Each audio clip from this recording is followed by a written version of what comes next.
So let's start to break down the reasons why America declares its independence and also examine one of the most famous quotes in US history.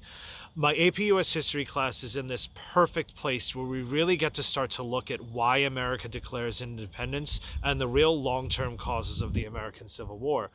In order to do that, you have to start with the French and Indian War, okay? So which would be APUSH Unit 3.2. One of the biggest effects of the French and Indian War is the fact that in order to win it, the British had to spend a ton of money to get the resources to the colonies to defeat the French. They are going to offset that cost by taxing the colonists to pay for the war that was just fought on colonist land. Those taxes are really going to ramp up with things like the Stamp Act, right? But the one thing I want you guys to remember is it's not about the money, or at least early on, it's not about the money.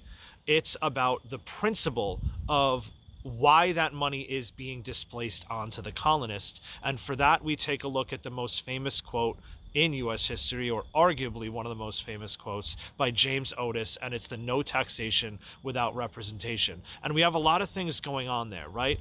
In the early phase of this, the colonists are not asking for the taxes to stop. They're asking for representation in the British government.